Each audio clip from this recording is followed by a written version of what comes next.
Tilt is a complete toolkit for coaches, health and fitness professionals, and nutritionists. Combine your website, e-commerce needs, client communications, and training plans into a single affordable platform. For more information, please go to www.lisatamati.co.nz/training tilt. Welcome to Pushing the Limits, the podcast that gets deep into the psyche of extraordinary achievers across all genres, cutting to the chase to unlock the secrets of their success, their achievement, philosophies, and motivations. Join us in the quest to find out what makes the movers and shakers of our world tick and what gems of wisdom we can learn from them. Well, hi everybody, it's Lisa Tamati here on Pushing the Limits, and today I have one of the most wonderful women. You're just going to be absolutely stoked listening to this doctor. This is Dr. Lindsey Berkson, all the way from Austin, Texas, with me on Skype today. Now, Dr. Berkson is a nutritionist, an integrative gastrointestinal and endocrine specialist. That's a big mouthful, I know. She's a hormone scholar. And author of over 21 books, nearly 22 I hear, and she's with us today, and she's just one of the world's leading authorities on hormones and everything to do with health. And Dr. Berkson is with me right now. Hi, how are you? I am so excited to be speaking from Texas to New Zealand and with someone who is a hot running coach person and such a high-level human being herself. And all the energy that you've sent to me just to even get me here on the show just made me so excited to join your community and share a lot of this cutting-edge information that they need to know. Oh, absolutely. And we have really, I've got so many questions. And I mean, everybody knows I'm no doctor, but I've been studying all of this, and I've been studying Dr. Berkson and what she's all about for weeks now. So I hope I can lead a good interview. But Dr. Berkson has been in practice for, she just said to me, over 47 years. And I said, well, it's impossible because you look like you're in your 30s, and I just don't get that. How is that? How can you do that? Something's working. So this new movement of learning how to be younger longer works. Now, nothing works for everyone, and disease and accidents can happen to anybody. But often, if you do many things right, you get many more outcomes right. So when I was very young, I heard a lecture on "You are what you eat." I was in my teens, and I said, "Boy, that makes sense. You are what you eat." So I better start being mindful of what I eat. So all my life I've eaten organic. When I was younger, I raised my own food. I had my own goats. Wow. I did a lot of that, and now I raise a lot of sprouts on the kitchen counter because I'm not into having a farm outside. And my mother was a major athlete. She was one of the first ladies in Chicago, Illinois to ever receive a championship status. So She was a fencer and a tennis player. So my mother would look at me for a moment on the couch, clap her hands and say, "Get it up off the couch and out the door. We won't want to be able to play pinochle on that butt." That sounds like my upbringing too. So I have been moving and I have been eating well. And then early on, I tried to have a focus on being mindful. That made sense to me too. But I had a lot of issues that happened to me secondary to a drug my mother was, so I had to hack my health even beyond that out of the mountainside. But I have learned, like you have learned with your own personal stories with your family members, that you should never take old or ill for an answer. Yes. And usually if a doctor sits across from you and says to you, there is no other way, you're going to be stuck with this disease and they're teaching you learned helplessness, or you have to be on these meds or do these procedures for the rest of your life. What that really means is this well-intentioned person doesn't know the answer for you. It means they don't have the answer for you. And that has been a big part of my life, is learning how to really be an agile thinker and put together science-based information, but that's effective and works and isn't leaning on pharmaceuticals or procedures longer than you need. Sometimes you need them for a while. That's common sense, an integrative approach. But the idea is to get off of them and be well and thrive, not just survive after a diagnosis, and hopefully put it in your rearview mirror. Yeah. And let's delve into your story a little bit, if we may, because your story, I mean, you've lost how many organs, for example? Just so that people get an understanding of, you weren't born with these supernatural genes. I mean, you were born actually with some disadvantages, and you've managed to overcome that and had an amazing health journey anyway. Really is the truth. When people look at me, they say, well, you're just lucky. Yeah. You were born with great genes. But that actually is the opposite story. And I had to learn. So a lot of what I'm saying, I've really lived. Yeah. And so I learned about eating better and working out, and I ended up starting out with a master's in nutrition and went on to get a naturopathic and chiropractic education and be a scholar in hormones at Tulane University and write all these books in higher board nutrition information and design vitamins and write books.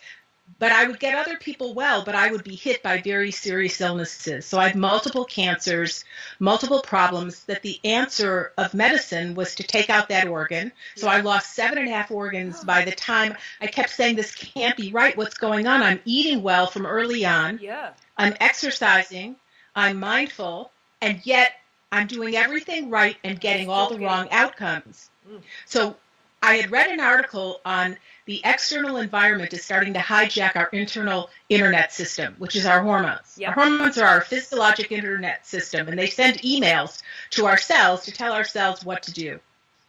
And while I was researching that book that made sense to me, and now Harvard, Huffington Post, and all the scientists and countries are saying, other than nuclear war and global warming, the next threat are these hormone-altering chemicals. So I was writing one of the very first books on how chemicals can sabotage your internet system inside your body. And as I was reading that, I started to see that the animals that were used by the scientists, much of the research has been done in Research Triangle Park at Duke University, would end up having almost exactly the same health issues I had. I had this, I had that, I had this. It was exactly the same. And I started to wonder, because much of the exposure that's so detrimental is when you're in the womb. When you're a developing fetus, you're the most vulnerable to any kind of toxic exposure. Wow. So I rode away from my mother's microfiche film while I was writing this book, which is about my 17th book or something. Wow. I've been already in the health field for long, but I never could sustain my own health. Your own health, yeah. And I discovered, to my shock, my utter shock, that my mother had been given diethylstilbestrol. The acronym is DES. DES, yep. It's the model compound of why we know that plastics and phthalates and bisphenol A and things that are in your walls and paints and fingernail polish and personal care products can mimic hormones. That's the model that taught us that, because that was the most powerful endocrine disrupting compound ever made. And the reason that plastics are so estrogenic is Sir Charles Dodds that invented that. He also invented plastics, and he made almost everything he invented estrogenic.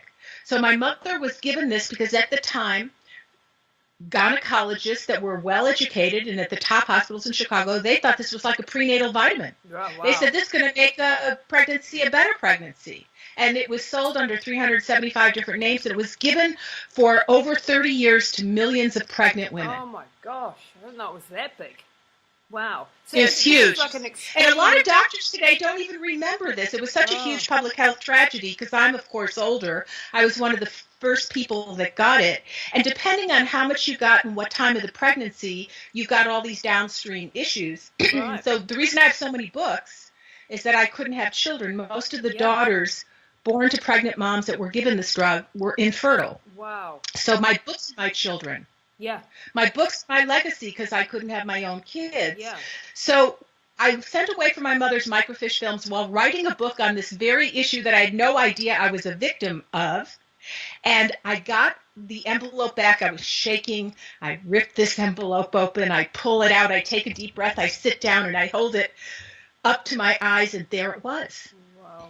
I was a DES daughter. I was a victim of endocrine disruption that I was writing one of the very first books that came out 20 years ago, although now I have more books on it, informing the public of how we need to try to reduce our exposure to endocrine disrupting compounds. So once I knew what was wrong, see, that's the whole thing of health issues.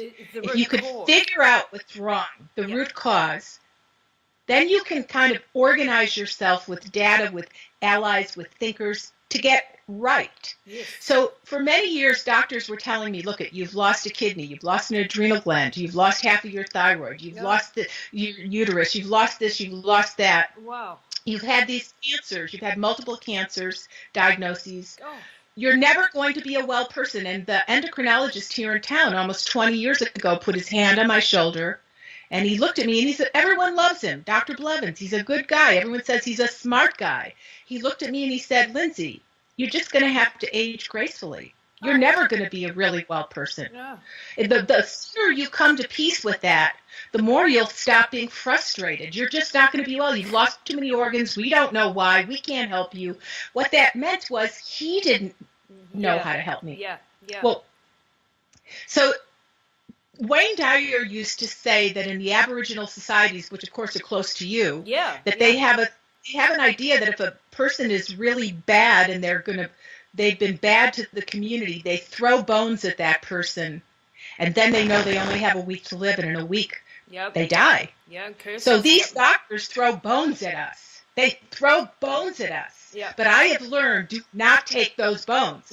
It only means something if you take those bones on. Throw them back at them. That is so important, I think, for people to hear. And we're not saying ignore medical advice. What we're saying is don't take a really negative prognosis as the only answer. I mean, I was just talking to you briefly about my mum, and their answer was she wasn't going to do anything again. She's old. Her brain is completely stuffed. And you know, make her as comfortable as possible and put her in a rest home. Well, I didn't accept that, just like you did not accept your diagnosis. And she's a walking miracle. She's doing everything again. She's got her life back. She's ensconced in her family home. If we had accepted that prognosis and diagnosis that she was not going to, then where would we be today? Where would she be? And it makes me so sad. I mean, this is only a single case, but you hear of this time and time again of people who have so much of medicine, Vulcan mind melds, downloads to us learned helplessness. Yes.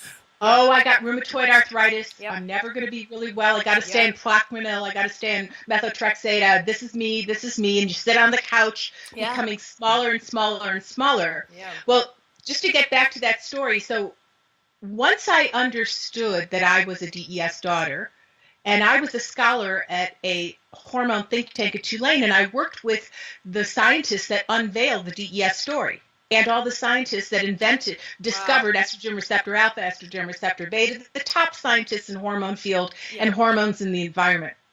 So we dove into the literature, and we wanted to find out what is the mechanism by which DES causes cancer in the babies born to the women given it when they were pregnant. And we discovered that it tamps down tumor suppressor genes, and they're genes that are supposed to watch your back. Everybody gets a cancer cell here and there, and you've got these tumor suppressor genes that pounce on it, and kill that cancer cell, and you can go on your merry way. Well, I don't have those tumor suppressor genes. So once I found out which ones they were, which were P53 and Win7, then I sleuthed the literature for what would upregulate them, what would make them more functional. Mm-hmm. And I discovered a hormone metabolite that had not been given as a prescription to anyone other than in a commercial analog. And I had a doctor friend of mine write a script for me, and I started taking it, and knock on wood, because I knew the root cause, and I sleuthed and took charge. That was almost 16 years ago now, and I have been really able to enjoy the youth in my old age that I never got to enjoy when I was young. Well, that gives us hope, because so you managed to. I mean, you were lucky that you were an academic. You're surrounded by the right people with the right scientists, the right knowledge, that you were able to take control of the situation. I mean, what are the chances for most people who don't have that sort of a background? You know, it's sad. Well, that is a great question. And today, just like you and I right now, you're in your home in New Zealand. I don't know what time it is over there. I'm in Austin, Texas, y'all. And we're hanging out together on Skype so that your community gets to hear some of what's going on with my life. And this weekend, I'm going to reverse this and share your story with my community because of the wonder of cyberspace. So because we have this now, people can hire myself or people like me. There's many more people like me. I just had a doctor on my radio show that's a mold expert, but what he loves to do now is consult with people all over the world and have them bring their practitioner on the phone so he can educate them at the same time he's helping them. Wow. I do the same thing. Wow. I say, if you want to get some of my benefit of 47 years, it is a little bit, I'm not, the cost of a nutritionist around the corner at the gym, but you get to hang with me and I get to give you my information if you want it. If you want to bring your practitioner or doc on the phone so we can educate them. And so now we live in a time where there's so much sexy promiscuity potential of information like never before. Yeah. And so, I mean, this is what the miracle was for me too, and in our case, was the internet that enabled me to get in touch with the top people in the world and get answers and find the most breakthrough technology. And this is why I'm passionate about this on my podcast, is to get the cutting edge information out there about and how we can better live our lives, what things we need to avoid. I mean, there's so much conflicting information out there. That's the other thing, that's so difficult for people. How do you, as far as nutrition goes, as far as supplement goes, as far as exercise goes, everybody's got their own opinion, and it's very, very hard. Well, it's always been like that. Everybody's always had their own opinion, or the king had his opinion, and even though you had your own opinion, you had to shut up. There's always been lots of opinions, and I do like that we have the freedom of lots of opinions, and some things work for some people and some things work differently for other people, but it is a real journey to find the people whose message one works for you or holds some promise for you, and that when you hear them, your being, your internal environment says, they're authentic. Yeah. They're for real. They're not just about becoming famous and about themselves or selling me something. Yeah. And yet you still need to make money. But it's so many people are trying to be a star on the internet and sell you something and sell themselves that you have to kind of separate out who's for real with an answer for you versus wanting to just look like they have an answer for you. But it's always been that there's been lots of opinions. And even in straight medicine, if you go to a cardiologist with a serious heart issue and you go to 3 or 4 different cardiologists, you're apt to get 3 or 4 different opinions. So that is kind of life. I know it gets us down and we get frustrated and there's a lot of bad information, but it is just kind of how isness. It's isness. Yeah. So if you can just say, okay, take a deep breath and roll up your shirt sleeves, listen to shows like yours where you're bringing on really. So you heard me on Bulletproof with Dave Asprey, which I love too. Dave's amazing. Yeah. So we are doing a series of TV podcasts. He's done one, Pearl Mutter, who's a real forward-thinking neurologist that one of my best friends was in practice with him till he just retired, is now doing a lot of media and teaching. And I do that part-time and part-time, still see a few patients, but I'm kind of semi-retired in that way. And I'm doing a show too, and it's called Redefining Medicine. Wow. And we're trying to it's not my company that's putting it on, it's being put on by A4M, which is a very large teaching institution that reaches about 120 countries to try and train physicians that want to see this new way where you look for root cause and you have all these natural answers. And sometimes if you need regular meds, you can do it, but for a shorter period of time, instead of taking patients with serious heart disease to transplant, trying to avoid that and make their heart better again, all kinds of things like that. So there's more and more of that starting to happen. But whenever the white light comes forward, there is a backlash with the darkness, and there's always a battle, right? So what is wrong with our medical, we're in New Zealand, it may be slightly different, but the pharmaceutical industry seems to be so all-powerful that the answers, when you go present with a problem, it's either surgery or pharmaceuticals. There's never any, what's the root cause? I mean, I'm dealing with an issue now, which I'm definitely going to consult you with next week or sometime shortly. I have fibroids and I have adenomyosis. And I'm seeing this now that my eyes are open to this problem. Hundreds of girlfriends and people that I know who have this. Why? For example, when I go to the gynecologist here, their answer is cut it out, have a hysterectomy. That's what I'm facing right now. I've been on the birth control pill for my entire adult life, and that's probably had a massive impact on looking at the research. Do you think that they're not, to me, to have just go to straight to hysterectomy, it goes against my grain and what I believe, and I'm probably going to have to because the horse is bolted. But don't we need to get to the root cause of where these fibroids came from, where this adenomyosis came from, why the hormones out of balance? You know, is it... So you're asking about 10 questions, and I can spend an hour on them, but I'm going to try and see if I can hone it down, and all of them are really good and thoughtful. Well, it's multifactorial. First of all, inorganic food has now been shown in animal models to block our own production of progesterone.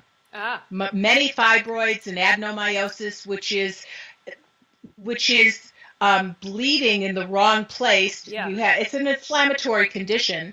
All of that is worsened when you don't have enough progesterone in ratio to estrogen. Sugar, even fructose, excessive fructose, not just sucrose, sugar, too much sugar, even fruit juice also blocks the production of progesterone. There are many chemicals in the environment that are anti-progestins. When I wrote Hormone Deception, they were able to take rhesus monkeys and expose them in the womb to chemicals like dioxin and create adenomyosis and fibroids 100% of the time. Oh my God. So part of this is the dirty environment. So part of working with you from a root cause holistic viewpoint is to get your receptors working again, because of inorganic foods and toxins in the environment or poor dietary choices, etc. You got to reboot those receptors, get your hormones balanced. Hormones aren't just about older age anymore, giving them to women with hot flashes. We have hormonal imbalances now, starting from the womb to the tomb, not just at the tomb, closer to the tomb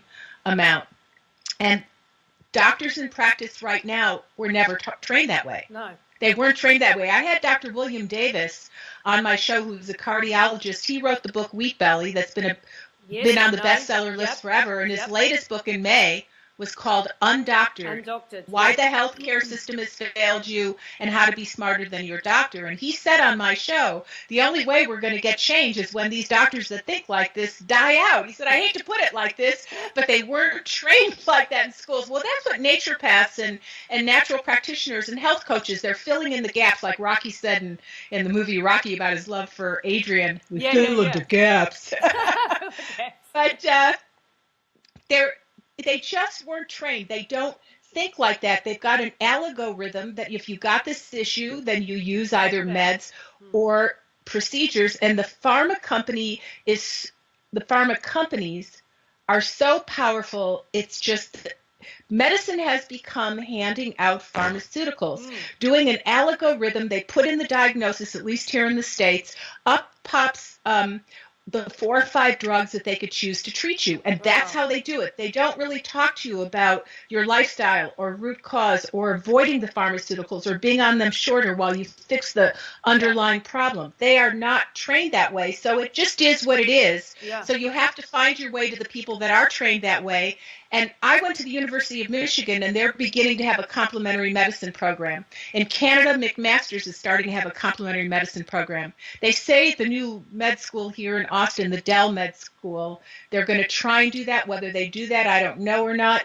But it's starting to grow a tiny, tiny bit. I just was at a conference of 450 doctors in San Diego, and we were all there because we wanted to say that with social media and the internet, there's transparency now in almost all industries, but not medicine. What the heck is with that? And the patient is at the bottom of the heap and being dumped with pharmaceuticals or options of surgery or go home, there's no hope for you, like your mother was told, when that is not the case. So what can we do about it? So we are 450 doctors that all want to get our message out on the internet, on TV shows and books, and start letting people know that there's a different way to do it, but it takes effort and elbow grease. Yeah, and it takes patients who are researching and looking for themselves to be able to ask the right questions, you know, to be able to go to your doctor and say, I've heard this. I mean, I went to the doctor last week. And I said, I've been researching, she knows my history, she knows my problems. I've been researching about estrogen dominance, about endocrine disrupting problems, about birth control pills. Is this something that I can, she just said, "Oh, what a load of rubbish."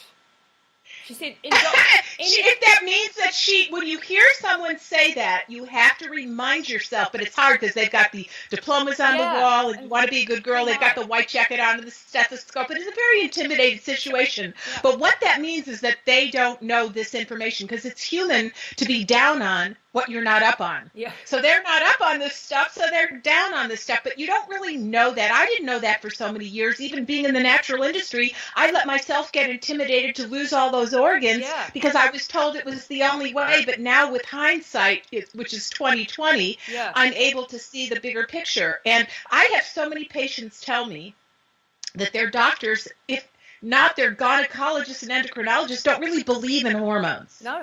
Well, they're not a religion. They're not a religion, and they're the main signaling systems in your body, and your brain is run. It has hormones deliver a signal to proteins in the shape of a little Pac-Man receptor. Mm-hmm. And they're all over your brain to receive estrogen, testosterone, progesterone, oxytocin. You should have a sexy brain. Those are sex hormones, not just about reproduction or sex, but they run your brain. That's why my latest book is called Sexy Brain. But when those hormones are being attacked by food, bad choices, sugar, chemicals, or older age, as we age, we get less hormones. But more and more in younger age, we're having less out of balance hormones. Then your brain isn't working as well. It's real, but they're not trained in it. They're throwing bones. Well, I hate it. That, like she said, look, I've been watching you for the last year, and I know you're trying to fight this hysterectomy that's coming at you, but there is just no way in hell you are going to stop this bus. It's coming. And everything that you've learned is a load of rubbish, and endocrinologists are absolutely frustrated at people like you that go out and research and think you know it all. That was her answer. And I came away crying because thinking, well, that's my last shot. And I'm not one who gives up easily, obviously, and I'm still fighting to find. Well, I don't really know what your whole situation, so I can't comment on it. And fibroids are, once they have their own blood supply, they're hard to get rid of. But when I was working at Charity Hospital at Tulane, I worked with Myron Moorhead, who runs Women's Laser Clinic. It was in New Orleans, but after Katrina, he moved to another town. And he has a way to completely get rid of fibroids. Every single one, you have to go in and find all the seedlings and everything and completely save your uterus. And women, after he works with them, go on and have babies. Wow. And they have no scar tissue because he sprays Interseed. If a doctor would take the time to use a $10 bottle of Interseed and spray it on abdominal tissues, they don't stick together, and then you don't get scar tissue. But they don't do it because why should they do anything extra that they won't get reimbursed from the insurance company? But as a patient, you wouldn't know this. But he's been operating like that since I was at Tulane almost 20 years ago when Hormone Deception, my major book, came out. He's been operating like this for 20, 30 years. So there are doctors around the country. He hasn't retired yet. And he's the only person I know that's older than me. So you ought to go over to him and get yourself. Try and save my uterus. Yeah. So there's usually answers, but so my ex was an ER doc. Yep. And he would work in a hospital, and if he knew that there was a better answer for this patient at another hospital, he would lose his job if he told them. Wow. So you have to understand that medicine is trumped by money. It's not always trumped by you, the patient. Yep. Sometimes you meet a doc that operates like that, and God bless them and God bless you. But that isn't the way of the world at the moment. So unfortunately, we make more mistakes on the road to finding the right and better answers. Yeah. But remember, I tell women, when you ask most of your docs about hormones or about procedures due to hormonal issues, 90% of the time you're going to get wrong answers or biased answers, or just from that one opinion. Sleuth somebody else out from 2 or 3 other diverse opinions if you can, and then put it all together. It's good to have a little team with a geek on the team who's a thinker, and it can help you look at the science and the data and your situation and get a bigger picture that's not just from that one allopathic viewpoint. Yeah, and this one traditional viewpoint, and that's why we need discussions like this. All right, let's get on, Doctor, to endocrine disruptors. So, we're living in a toxic soup. What? We are. What I mean, Harvard is coming out. You can go online and put in Harvard and hormone altering chemicals, and they're giving free forums for the public online saying that this is the next public health tragedy next to nuclear war or global warming, because 20 years ago we only had 3% complications in pregnancies. Now we have 25% of each pregnancy has complications. We are seeing early Alzheimer and Parkinsonian brain tissue changes in 6 and 7 and 8-year-old kids. Oh, wow. We are seeing damage due from hormones to the mothering areas of the brain. So we are seeing changes in milestones of our species. The girls are menstruating earlier. They're going into perimenopause earlier and to menopause earlier. The young men are having an epidemic of insufficient testosterone hypogonadism in young men. We are seeing a menopause syndrome in teenage girls is an epidemic called polycystic ovarian syndrome. We are in trouble. There's a flashing red light. Our semen counts are going down. Shauna Swan did most of the research on that. I worked with her at Tulane. She's been publishing data on sperm counts going down over the last few decades, and she just came out over the last week. Washington Post called me up to give them some comments on her new research. So we have a planet right now that's ill. And we live on this Mother Earth that we love, but we haven't honored Mother Earth. And so we are now, our children are getting ill. In one of the chapters in my book, Hormone Deception, an anthropologist, Elizabeth Gillet, went around the world interviewing mothers around the world. And they're all saying, what is going wrong with my child's brain? They have anger out of control, disrespect out of control, attention deficit hyperactivity, Asperger's syndrome, autism. This is a lot of it, not all of it, but a lot of it is diet and environmental toxic exposure, which you can do some things about. But you can't, it's so new. The science of endocrine disruption just started in the latter part of the 1990s, 1997, 98. It's new. Yeah. So the first books to ever come out on it were 3 books. Mine was one of them, Our Stolen Future Hormonal Chaos, and my book, Hormone Deception. And those came out a little under 20 years ago. This is brand new. Yeah. So you've got to work with somebody who knows about it, because none of the doctors in school are being trained in this. I just launched a course online for smart patients and practitioners. It's available online. You can go and purchase it, that shows the new way of looking at hormones because of the hormonally toxic planet. So we have to look at hormones in a new way. And when you have an illness, we have to figure out how to help you hormonally, but also getting rid of the toxins and making everything work better in light of the toxicity. Yeah. And so not a lot of people know about that. And endocrine disruption means that there are pollutants in our everyday life. For example, in the bathroom, a teenage girl is exposed in the United States to almost 20 endocrine disrupting compounds by the time she leaves the bathroom. Wow. In her personal care products, etc. And an adult, about half of that.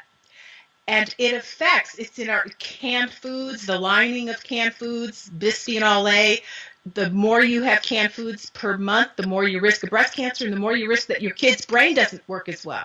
Wow. So these are important things. These outer chemicals look similarly enough to that receptor, the Pac-Man shape of a receptor like a satellite dish, that they can swim on into that receptor, especially in the womb,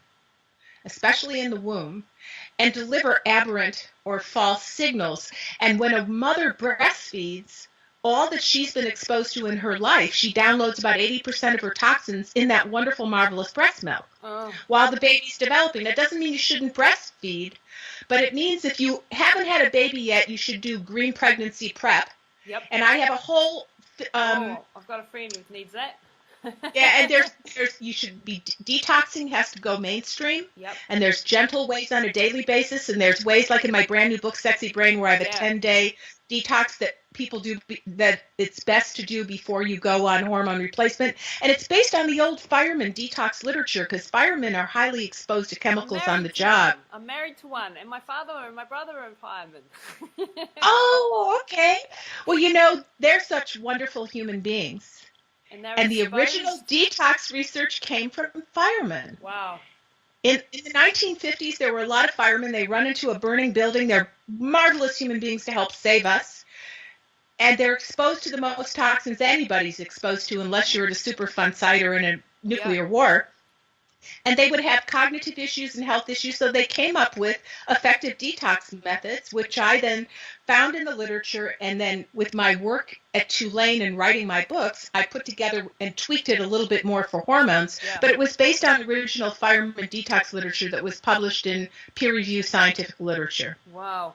Yeah, I mean, I know my husband, his very first week at work ended up in the hospital with chemical poisoning from, and that was day one.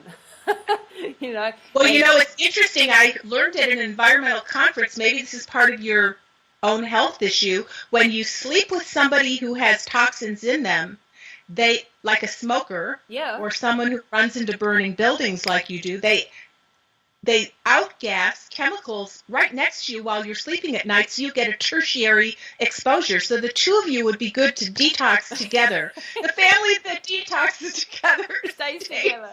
I love it. I'm going to try these detox. I mean, we need to detox anyway, and I can't wait to finish a book. And I'm hoping I can get on your course. I'm saving up for it. Because I'm going to give you a special discount. Are you kidding me?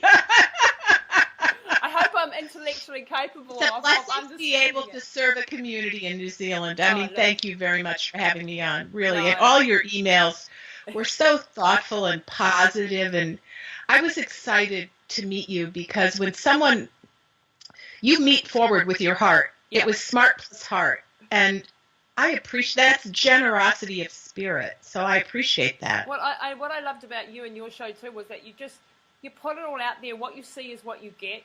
You are who you're a super intelligent woman, but you're also a human being, and you're just funny, and you just obviously care so much.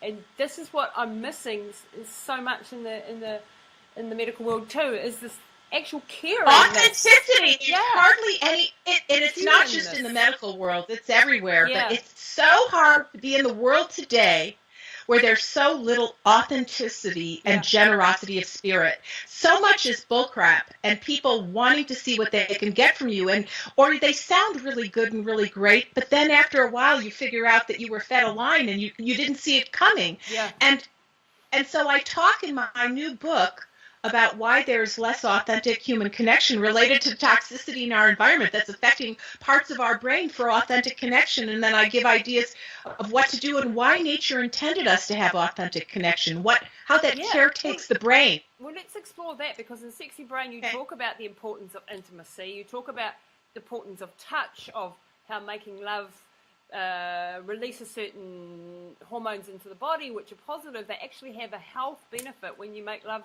to your partner, for example. I mean, how tell us about that. So, first of all, it was so bizarre that I wrote this book. If you would have asked me 5 years ago if I would ever be writing a book on intimacy or human connection, I would have asked you, do not pass go. What is that? Do not collect $200, that old Monopoly game. Yeah. So I was invited by a surgeon and a urologist who were planning on opening up 100 erectile dysfunction clinics to co-author a book for them for the waiting room. They say, we see you've written about 13 books on hormones at that time. So let's do this book together. Hand me enough money and I'll do it. It sounds like a great idea. So, you do have to have some money to live, right? Oh, yeah, absolutely. Nothing wrong with that. And I do like having my paws and claws done and being womanly. I like looking nice, so I love to shop. So anyway, not all my girlfriends do. So I started doing due diligence on hormones and intimacy because a lot of their patients were people who were having erectile dysfunction, etc. And I was shocked at the literature on intimacy, blown away. And then all of a sudden, the dust started to clear from piles and piles of research. Whenever I write a book, it's usually 2 to 3 to 4 years of research. Hormone deception took me 6 because it was a brand new field. Yeah. And my home there's piles of research everywhere. And I started to understand, and no one's ever said this before, this is out of my own concoction, but out of the research, it emerged as a reality to my heart that nature never does anything without a reason. Never. And nature is always about taking care of the next generation, to keep nature going. So when a man and a woman hug, they both make more testosterone. There was a study at Georgia State University where they took 11 heterosexual couples and they took a look at their blood levels and saliva levels of testosterone before they made love and at night, and then after they made love, or if they didn't make love, they took it in the morning, and they just took a look at people's hormone levels when they made love and when they didn't. Mm-hmm. Every single time a man and woman make love, they make more testosterone. When they didn't make love, not that it was the same or even keel, they made less testosterone. Less testosterone. When a woman is monogamous with a man and doesn't have to use a condom and receives the semen, it's like a multivitamin mineral hormone cocktail. It's unbelievable. It's got estrogens, and it's paleo. It's low carb. So you can be on this and not, worry about glycemic index. But it's very high in zinc, and your hormones have to have zinc to work. It's a complete recipe to make the hormones in your brain work. And a woman can even hang with her girlfriends and get some of that. It doesn't have to be just love making, although the pinnacle of getting your brain bathed in protective chemicals and hormones is love making, because nature wants, hopefully, the adults in the household to be smarter, to hopefully caretake their kids better, to have a better family life, to keep the future of the race going. And I started to see that nature had a meaning to intimacy, and then all the data is showing that people are doing it less, people trust other people less, there's less authentic, and there's a lot of data on that. Yeah. And the owner of OkCupid has analytics available to him like crazy and published a book as to who men are looking at. And there's millions of men on their site from 21 years old to tapering off at real high levels. All those men are looking at 22-year-old women. Yeah, great. They're not looking at women their own age to really intimately, authentically connect with. So porn and technology and being addicted and velcroed to a screen and giving babies a screen early on, causing developmental delays, and the ability to authentically connect and not release the hormones that nature intended to bathe the brain in intelligence and protection and safety and IQ. We're losing IQ points all the time. We have the first race of kids who are going to live shorter lives than their adults. Wow. Because of all these things. So I decided to write a book called Sexy Brain, how intimacy is intimately tied into keeping your brain sexy, how our hormones are under attack and what you can do about it. And the other part that's in the book that I don't get to talk about that much is that one of my mentors at Tulane, his name is Michael Baker. He's a scientist from the University of California between San Diego and San Francisco. And he's made estrogen and how hormones signal and talk to each other his whole career. Yep. And he calls it archival hormones. And he has come up with these theories about how hormones started to signal hundreds of thousands of years ago. So I translated that information into men and women communicating with each other. Why is it so frustrating? How can we do it with less stress and more success? And how do we translate that into the bedroom? Yep. So I merge all the data of intimacy and hormone altering chemicals and the checklist of what tests to really order if you want to see your chemicals and the 10-day sex hormone receptor detox. And I give exactly how to translate all that to a better, successful relationship so you can stay together longer and have a healthier home and hopefully have a healthier child. Yeah. And be a happier. So when you said when we make love or even when we hug or we have an authentic human connection with even our family and hugs and friends, we release oxytocin, we release testosterone in the case of man and woman. Why would a woman need testosterone? What benefits? Because most of us understand that testosterone is a masculine hormone, but that's not quite the case, is it? Boy, you ask very good questions. I appreciate them. We all have the same hormones, just in different amounts. So size matters in hormones. We have the same hormones and So testosterone gives many benefits to a woman. In fact, many anti-aging benefits. One major benefit is everybody used to be afraid of the big C, cancer. Right? Everybody was scared to death of cancer. Now everybody's afraid of the big C, cognitive decline. Yeah. Are we going to outlive the two W's, our wallets and our wits? Yeah. If you outlive your wits and you lose them, you certainly can't keep up your W wallet, right? Yeah. So people who have a genetic glitch called an ApoE4 gene, they're at higher risk of dementia. Everybody knows this. It's a Uh-huh. dementia gene. If you keep your testosterones in a higher normal level, it shuts up that gene. And people who have a higher normal level of that gene, even with people have higher normal levels of testosterone who even have that genetic tendency for dementia, much more of the time do not get dementia because testosterone is a protective hormone of the brain. Uh-huh. There's a part of the brain that's like your physical analogy of your soul. The hippocampus. I love you interviewing me. You've read my book and you really know. It is. Nature prioritizes the hippocampus so much it's got the biggest blood flow and more mitochondria, which are energy organelles, than any other, more than our heart. Yep. More than our heart. Because that's where the 3 M's live. Your memories, your motivation, and your sense of meanness. It's kind of who you are. And that little itty-bitty organ in the shape of a horseshoe shrinks right before people get Alzheimer's disease. Uh-huh. And it could be revolumized. Research now shows if you get estrogen shot for a woman or testosterone shot of a guy, it goes back to younger volumes. Wow. And then you start having better memory and you stand taller and you have less aging symptoms. So the hippocampus is your seat of who you are and how well you live that. And it's completely lined with receptors in the shape of satellite dishes for testosterone, progesterone, oxytocin, all of the hormones. It's run by hormones. And when we age, and it shrinks from hormone insufficiency, but you can, through the wonders of technology and replacement and prescription, you can take those hormones in a balanced, monitored, safe, intelligent, individualized way and keep that volume better so that you really can live younger, longer. And keep your brain. I mean, so testosterone is also very important for women in general. Like we do, what am I trying to say? So men, obviously, their testosterone declines as they get older. Is it an important thing for men to have hormone replacement therapy, testosterone therapy, as they age? And what should a woman have as hormone replacement? Do they take, because we're all, estrogen dominance is a massive issue, isn't it?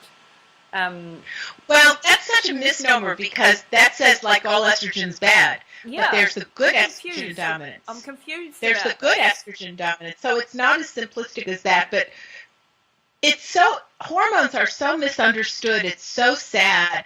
That's why so many doctors say I don't believe in hormones, as though they're a religion, and they're not a religion. It really is one of the technologies we have that's closer to the anti-aging youth holy grail of anything that we have. And of course, everybody has their own hormonal footprint.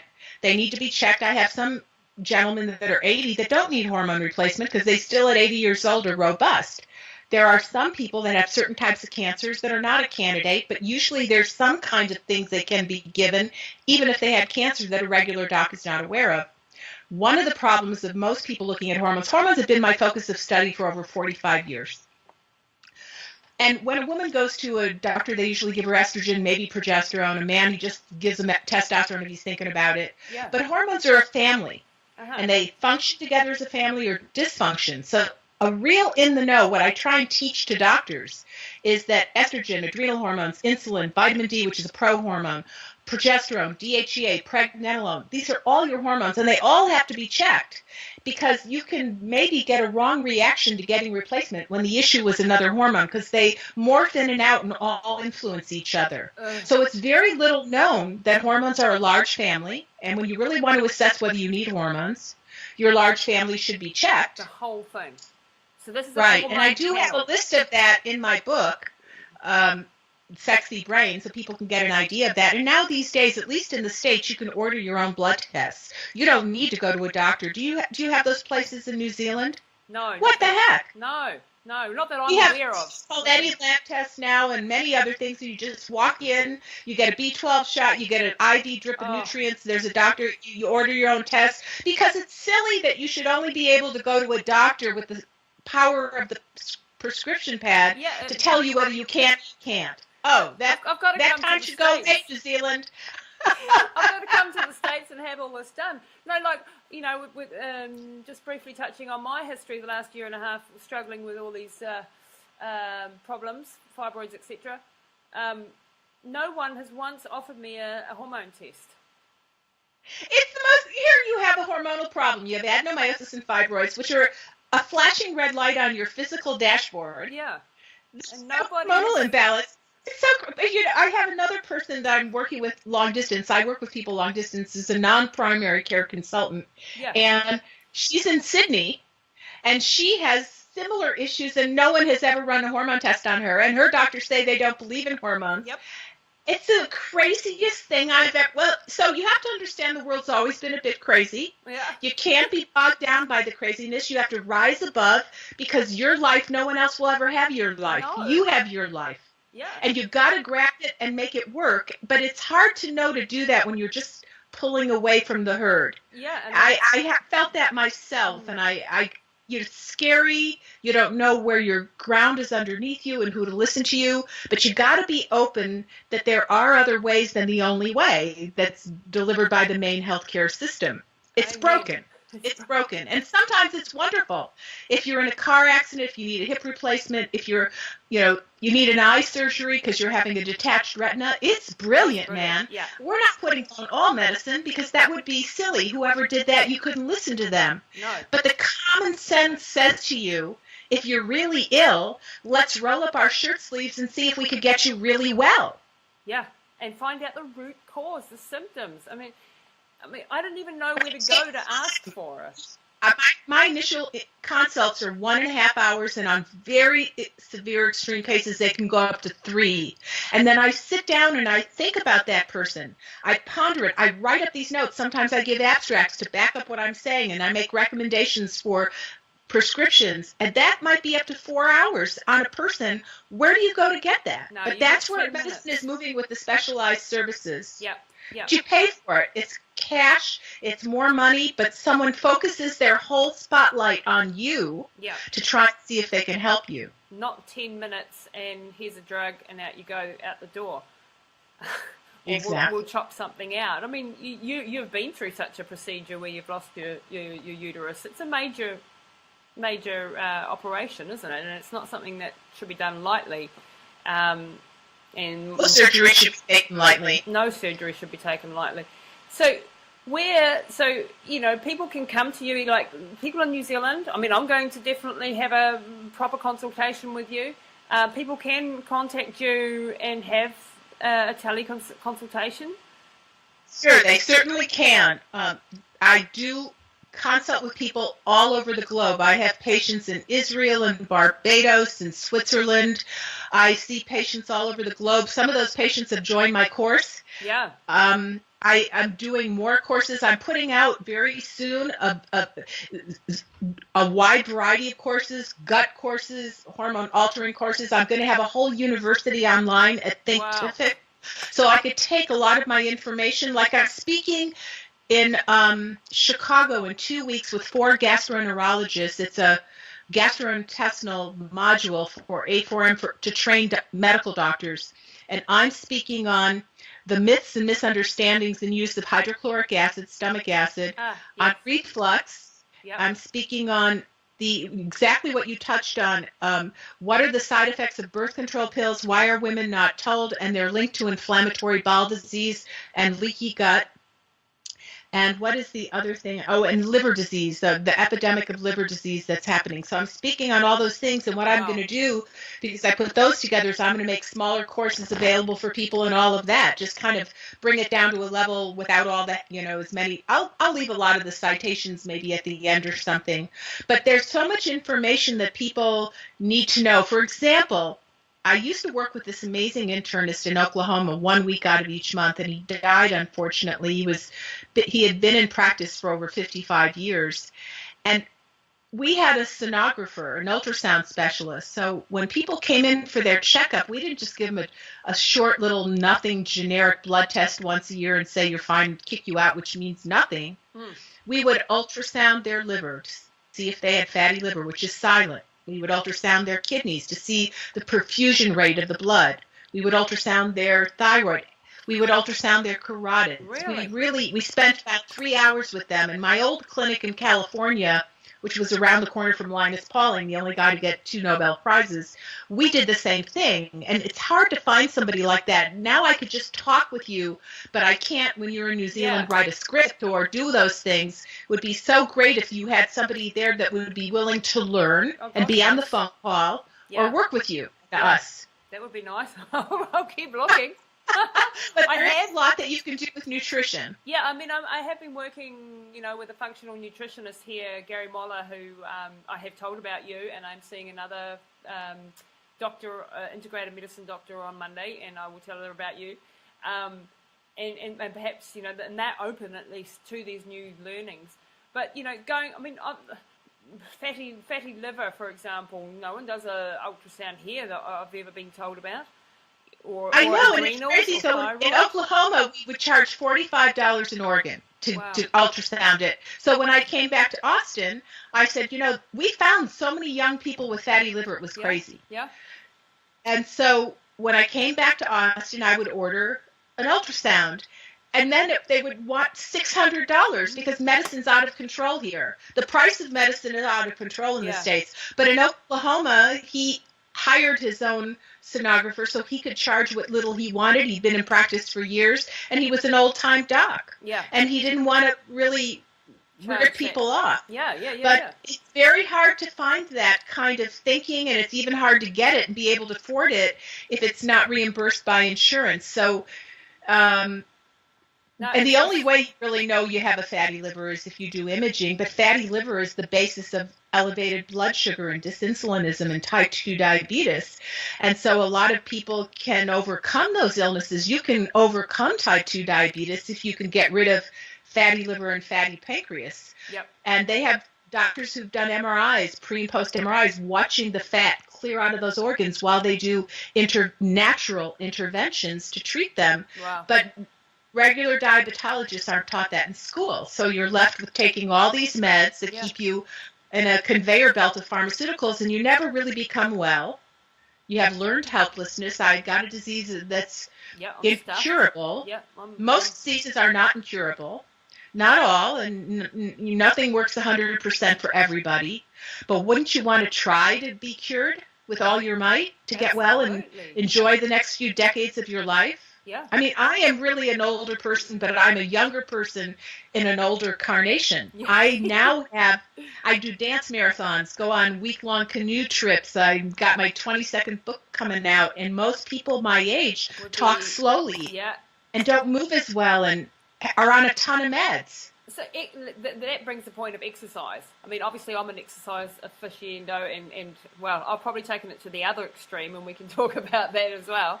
What damage you can do when you end up getting rhabdomyolysis 100 times and stuff like that. But generally speaking, if there's one thing that we can all be doing, it's exercise regularly. Why is exercise so good for your hormones, and why is it so good for your whole body? If exercise were a drug, we'd want to put it in the water. It is the most beneficial thing that you can do other than balancing your hormones.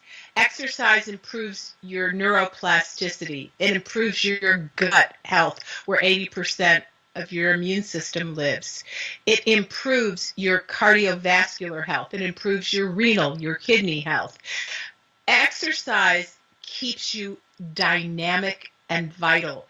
If you're no longer comfy in your own bodysuit, and you interact with the world outside of you from a place of discomfort, your life is a different life than somebody who feels good inside themselves. And it takes motion, regular motion, and discipline. When the Dalai Lama was interviewed about happiness, he laughed so much because people would go, "What is happiness, Dalai Lama? What is happiness?" And he would laugh.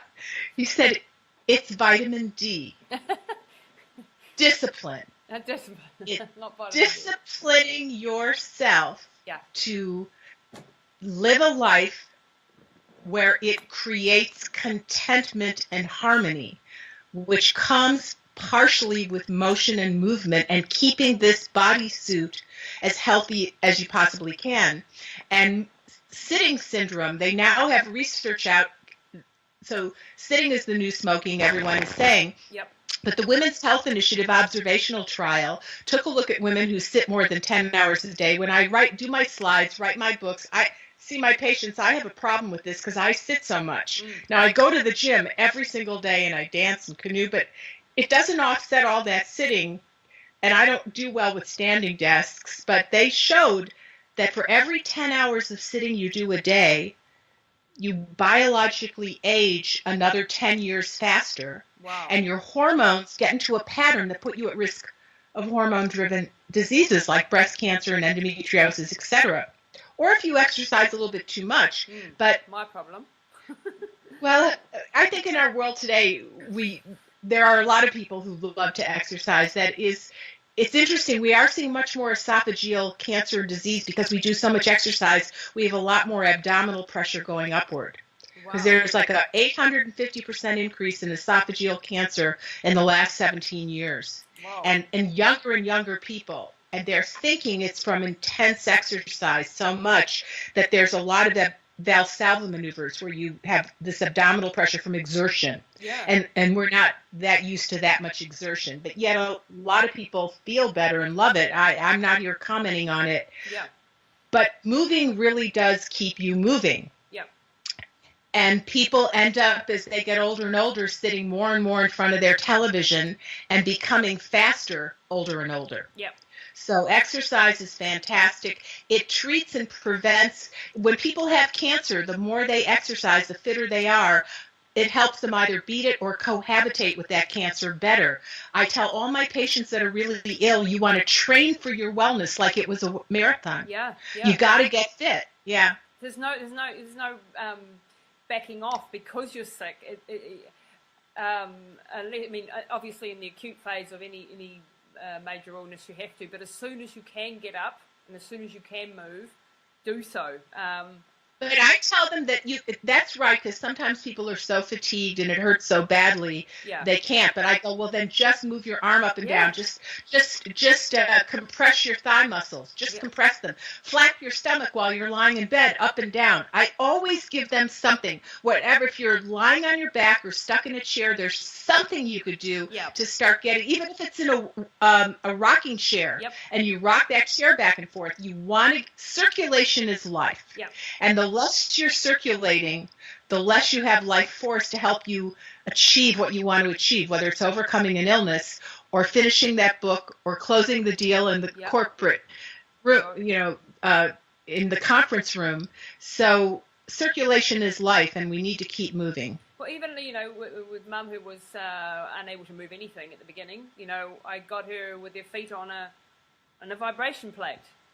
That's exactly right. That's doing what you can do at that moment. Boy, what a loving daughter. You were obviously lucky to have her, that you love her so much that you would do all this. So she obviously gave to you, and now she's lucky to have you giving back to her with your wisdom, and you were able to revive her, resurrect her. Yeah. You both gave each other life. Yeah. My mum is my rock of my world. Everybody who knows me knows we're a package deal. And the funny thing is, I take her everywhere with me. All my business meetings, it's want me, take my mum, I love that. My dad and I were like that. And when I used to live in New Mexico, my dad came and spent a few weeks with me, and he would sit with me with patients. And if I went out on a date, he would go out with me on the date. And I would say, well, I'm bringing my dad. Yeah. You need I did that too on my first date with my husband. Mum came with us. It's just, if you want to hang out with me, you're hanging out with my mum. I love that. And she's just so wonderful. Beautiful. And the brilliant thing is, now that she's got her marbles back, or her wits back and everything, she fights. And she's motivated. And I push her really hard. And people have always, the whole way along, you're pushing her too hard. Why don't you just let her be? Why don't you just relax and smell the roses with her and just sit around? I said, no, she will die if I do that. Do you have a picture of her there that you could hold up so I could see her while you're... let me see a picture of this mom. What's her name? Her name is Isabel. Isabel. And Isabel. Hi, Isabel. Hi, Isabel. Nice to meet you through your amazing daughter. I mean, our kids are our mirrors. So, boy, she shines bright in that mirror. So I'm looking forward to see Isabella's picture. Let me see. This is my brother actually carrying my mum to the sea. So sorry, listeners, you can't see this. But that's a picture of her brother carrying her mother on the sand, walking close to the ocean. Oh, look at her. She's beautiful. I could see the resemblance of both of you. She's beautiful. Incredible. Beautiful. And her guts and determination, it just shows me that you can overcome. And she never ever, I'm lucky, she never complains. She just gets on with it. I take her to hyperbaric every day or a few times a week now. And that was a massive, hyperbaric oxygen therapy was a massive part of her rehabilitation because, oxygen, once again, helps massively. See, oxygen's like circulation. Yeah. It's the same, it's equivalent, yep. right? Yep. And the brain eats glucose and oxygen. Yep. And then if the glucose system gets futzed up in type 3 diabetes, then you want to have the brain eat ketones. So that's the three things the brain really eats are oxygen and glucose, but then when there's dysinsulinism, yep. then you want to have it eat ketones, which is the third thing that can eat. But hormones, the brain has a very tight blood-brain barrier around the brain. Yeah. Very tight junctions, so to not let bad stuff in. But it needs to have omega-3 fatty acids like the fish oil, DHEA, deoxyhexanoic acid. It needs taurine, biotin. It needs B vitamins. And estrogen and hormones, estrogen and testosterone, open up those gates and facilitate a transport protein that allows those brain boosting nutrients to get into the brain. So we need hormones to keep feeding our brain. There's glial cells like brain glue that surround each neuron and caretake those neurons, like loving grandmas and grandpas to these neurons. And oxytocin goes in that you get from an orgasm, and all of us pulse out oxytocin in adult life every 2 to 5 minutes. All of us make it. It crosses the blood-brain barrier, and it helps facilitate the brain glue, the glial cells, to better caretake your nerves. So hormones, you want a sexy brain. Sex steroid hormones like estrogen, progesterone, testosterone, and also the exotic hormones. It's not a sex steroid hormone, but oxytocin. So someone who's had a stroke or is facing dementia or Alzheimer's, they really should be looking at their hormone panel and finding out what's wrong, as well as people, like myself with gynecological issues. So basically anyone who's got anything should get their hormones tested. Well, everyone should get their hormones tested once every 10 years to know where they're at and have it as baselines, even kids today. But what you're saying is so sophisticated because there's a lot of research now showing that post-stroke, if people get on hormone replacement, that they have better, faster brain repair and development after the stroke. After a stroke, you have a lot of leaky gut, which is one of the reasons you get translocation of gut bacteria across the gut lining into the lungs, and you can have really have your life at risk with pneumonia after a stroke. But if you're given hormones to help tighten the leaky gut and probiotics to fix that up, you can reduce that. So if people understand the physiology of these issues, they can go in and help things with that. And you just said one other thing besides stroke. What was that? Because I was going to Alzheimer's and dementia and So very good questions, Lisa. So at the Department of Neurology at UCLA, David Breseden has been publishing his works for over 10 years now in Aging Journal. That's the name of the journal, Aging Journal. Mm-hmm. And he is replicatedly reversing Alzheimer's in mild and moderate cases, not in severe cases. Yep. And he's published his entire protocol in his journals, so people will start doing it, but it's not pharmaceutical. This is a sin. Every 66 minutes there's another person diagnosed with Alzheimer's, and it's a massive drain on everybody. But he's been reversing it for a decade. Hormones are part of that. ketogenic diet is part of that. Herbs are part of that. And he has a whole protocol, none of it being pharmaceuticals. Now, once in a while, pharmaceuticals are helpful in the initial stages, but no one's jumping on his bandwagon because it's not pharmaceutical based. There's no money. But hormones are part of it to do a lot of the things I was just saying. So I've been using his protocol and I see that in the right people, if it's too severe, it won't work. Yeah. In many people, it's reversing it, and it does it within 3 to 6 months. Wow. So it's like crazy that people aren't jumping. Well, it's published. If you look up his name, David Breseden. Yep. I have the article. I'll just send you the article that has the protocol in it. When you send me your email, I'll just send you the article, and you can share that with your. Put that in the show notes. With your community. Yeah. And he has the whole thing, but you really need to work with a doctor. You have to rule out heavy metals. You have to get your hormones tested, and so forth. But nonetheless, the take-home is that when you do the right things, you can reverse this terrible wrong of the brain. And yet, because it's not a big pharma deal, it's not being headline news. This is a sin, and this is where medicine is a sin and broken down right now. So it's good to have shows like this where you can share information like this, because you're not going to get this if you ask your doc or your gerontologist. No, you're not. You're definitely not.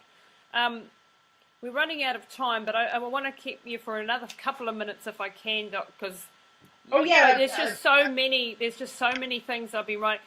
Now, in regards to taking hormones, if you cannot find a specialist in your area, how do you get access? And should you be on bioidentical hormones as opposed to synthetic hormones? So, you see a lot of the young men and, taking testosterone, or bodybuilders taking testosterone. Is that the right hormone, or should it be like a bioidentical? The same with progesterone.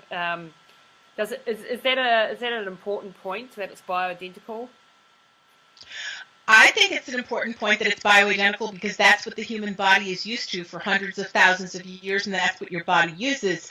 The people who make Premarin for years were saying Premarin and the progestins, for example, in birth control pills, those are all endocrine disruptors. That phenyl estradiol that's in birth control pills is used as a positive control in much of the endocrine disrupting research that's done, because it's an endocrine disruptor, because it's synthetic. And when it's synthetic, it's not used exactly by the body as a bioidentical hormone, which is the exact molecular shape the body is used to using. Yep. And yet, so the makers of Premarin and everybody, and even North American Menopause Society, which is like the big society telling gynecologists in the U.S. what to do, they say, oh, bioidentical hormones, they're worthless, they don't mean anything. Well, those producers, the old CEOs of Premarin and progestins, have pushed through a brand new pill that's all bioidentical called Replenish. It's just finishing up its phase 3 trials, because they understand this is the way it should go. Yeah. And they wanted, the only reason they were pushing the other is because they were making money from the other. Follow the money.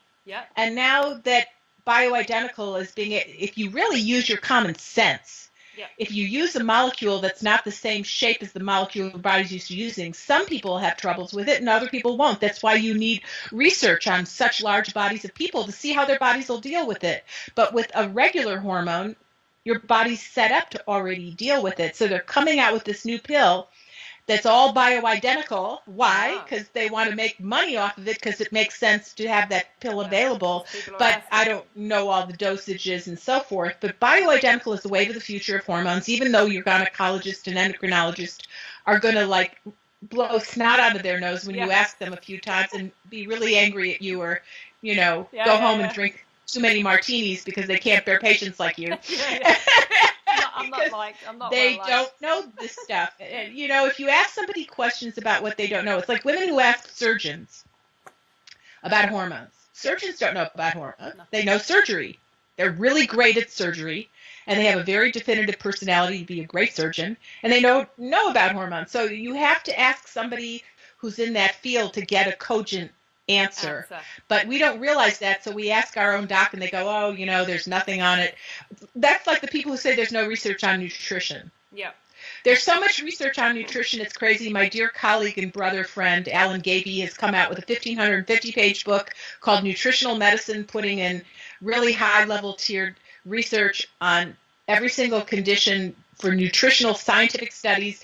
And if they say there's no research on nutrition, they just haven't read it. They haven't looked is at the it. They problem. haven't read it. They haven't And you have read to it. realize that you often get wrong answers from people in authority positions. Yeah, and they That's the think they truth. know it. I'm old enough to be able to say that comfortably. and educated enough with enough things after your name to be able to say that without being chucked out of the doctor's office, like I do. Well, I do the hormones for a lot of gynecologists. Wow. So. Yeah. So yeah, I definitely have to go and get those, and I've got to find someone to do those for me personally. But so let's just talk lastly about the microbiome and their brain connection from the gut to the brain, and how important it is to have a good microbiome in your gut. So the microbiome is teeming microbial life that can be bacteria, funguses, or viruses that can live in your gut. We have 10 times more microbial life living in us or on us than we have our own cells. And the most well-known is the microbiome of large intestine. But we have biomes in our nose. Oh. We have biomes in our mouth.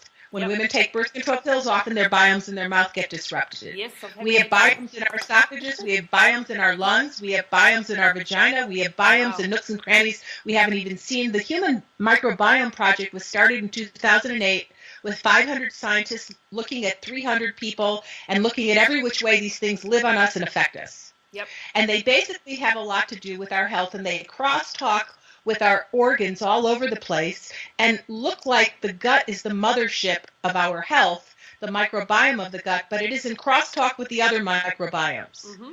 The more diverse the microbiome is, the healthier it is. So the more that you eat a diverse diet, an organic diet, a colorful rainbow diet, the more you go to restaurants or stores, Asian stores, the Vietnamese stores, you eat different mushrooms and this and that, you get more diverse microbial life, and the more diverse your biomes are, the better you are. Wow. So we now understand that our microbiomes make hormones, interact with our hormones, interact with our gut wall, interact with our brain. The brain and the gut are intimate because they come from the same exact tissue. When the fetus is developing, there's a tissue called the neural crest, and it basically just splits in half. Mm-hmm. Same tissue. And half goes up and makes the brain, and half makes the gut. Ah. So the brain and gut are intimately really the same, and they're connected by the vagus nerve, which is run by hormones. Oxytocin, estrogen receptor beta, a different estrogen. There's about 10 different estrogen receptors. Estrogen's very complex that people don't understand because it's the oldest hormone, been around the block for hundreds of thousands of years. And so it has a lot more sophistication and complexity to it than the other hormones that came later on. I write about that in Sexy Brain. It's pretty fascinating stuff. The estrogen, like the term estrogen dominance is bandied around quite commonly now. It's a bad term. It's really I'm confused. Estrogen alpha. Well, I don't know if we want to get into that sophistication level now. So estrogen, so a hormone sends a signal to a receptor. Now, there's many other ways that a hormone can signal, but most of the time with a sex hormone, it swims into this little shape of a satellite dish, the receptor, and sends a signal. Mm-hmm. And estrogen has about 10, 11 different receptors. We have other receptors we haven't even discovered yet. None of this is all known set knowledge. It keeps growing. Yep. So estrogen has so many receptors that different receptors, when they're signaled, do many different actions, very different actions. So estrogen dominance is only when estrogen is signaling the alpha receptor. That's the growth out of control receptor. But there's an estrogen receptor that when it's signaled, you have less recurrence of all the estrogen dominance things. You have less bloating, less pain, less weight gain, less cancer issues, less adenomyosis, less fibroids. Estrogen beta is the good estrogen dominance, and nobody talks about that. No. I wrote about that first in my book, Safe Hormones, Smart Women. I have a book out on hormones. If people want to know a good hormone primer, I've got a book called Safe Hormones, Smart Women. That's written for the public, but it's very science-based, and I explain all this. Yep. I have my book called Hormone Deception. I came out with a new printing in 2016 that explains endocrine disruption, and you can get that. Yep. I've got a book that gives you the basics of good, mindful, and intelligent eating that you can read with your family. It's got lots of pictures, and it's real easy read, called Retraining Your Tongue. I've got my newest book, Sexy Brain. I have a book called Healthy Digestion the Natural Way that's been out about 20 years. My new gut book is coming out next year. I haven't named it yet. I was actually going to ask your community to come up with names for me. Maybe I was thinking, something. Well, I was thinking of gut answers or nutritional gastroenterology or digestive freedom. Yeah. I don't know. I'd love to hear some answers from your community. But it's a 750-page book for doctors and practitioners, health coaches. It takes gut issues to the new level. It's not a simple little read for a fun little book. No. It takes my lifelong work of 47 years in practice, and I give a lot of my understanding of the gut with a lot of interplay of hormones in the gut, the unappreciated role of hormones in the gut. Over a third of the book is hormones in the gut. Wow. And how you can use hormones with inflammatory bowel disease and how birth control pills cause problems and et cetera. Oh, man. This is like, I'm obviously going to be studying for a very long time. Just your book. Well, invite me down there. Let's just play and drink and go into the ocean and let's just leave all this heavy knowledge aside for a bit. Hey, Doc, I would love to have you come and stay with me anytime you'd want to. That would just be wonderful. You'd love New Zealand, even though, we're not... I want to come to New Zealand. I've never been there, and I hear it's one of the most beautiful places on the planet. It is. And you have all this water, which I love, love, love, love, love. And do you dance? Do you have dancers there? Yeah, we have everything, And I live in a place called Taranaki in New Plymouth, and we've got a wicked coastline, beautiful coastline, beautiful mountains, so you are most welcome anytime you want to come down. Why don't we make an agreement like there's house trades, right? Why don't we do like vacation trades? And at some point, I would really, before I transit off into my next incarnation, I would love to come to New Zealand, take you up, and would you ever been to Texas? No. Well, I've got this really cool guest room. Oh, brilliant. And I've got lots of kimchi and sprouts in my kitchen. Hey, we're going to take you up on that offer, but you have to get down here first, I tell you. It's really awesome. We've definitely got lots to come down for, And I've taken up enough of your time, and I could go on about this for a very long time, and we'll do our next interview with me, and then maybe I can get you back on when you get your next book out or something, because people will be like wanting to know more. So where can people find you, Dr. Lindsey? Where can they find you? Give us all your connection pieces on social media and the world. So I have a website that people should go to called drlindseyberkson.com. It's drlindseyberkson.com. And if you sign up, I send blogs. I have over 2,000 blogs, and I keep up on the literature every morning with the most dependable man in my life, my cup of joe. I go read 2 or 3 hours of the medical literature, and then I write 1 or 2 blogs a week and put a lot of this information together from my career and make it palatable. Sometimes I add recipes because I love to cook. So it's great to sign up for my free newsletter or my blog. And then I have a radio show that you're going to be on this week. We're going to record you this weekend, and then you'll be on sometime soon, called Dr. Berkson's Best Health Radio.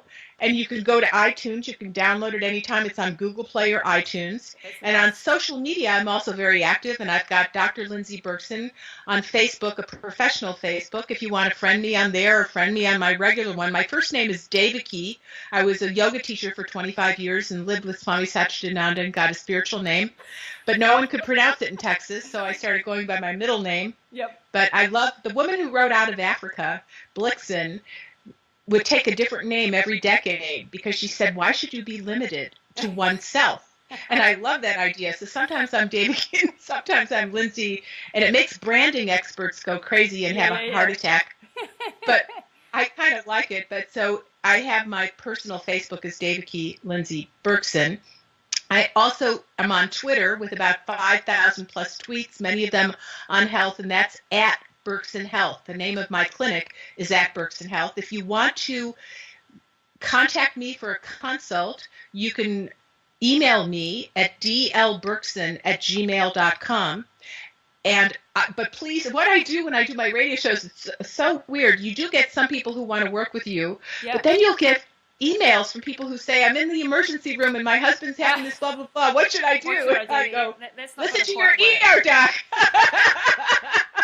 it's not so quite. Only if you really want to have a real relationship and spend some time, and it is cash and so forth. Yeah. So there are all those different portals, and now I've got my course called Sexy Brain, a complete hormone course, which is over 30 hours of instruction with lots of downloads and videos and slideshows, and I'm in the 5th module. It's amazing. And if you contact me, I'll send you to those things, and I'll keep you. If you're on my mailing list, I'll let you know when my course is coming out on the gut or my course is coming out on oxytocin. I have a whole entire course on oxytocin in the gut. Wow. I have a course on endocrine disrupting compounds, and these are coming out, and if you're on my mailing list, I can let you know when. Take this opportunity to tell you about my new e-course, The Path of an Athlete, that I just launched recently.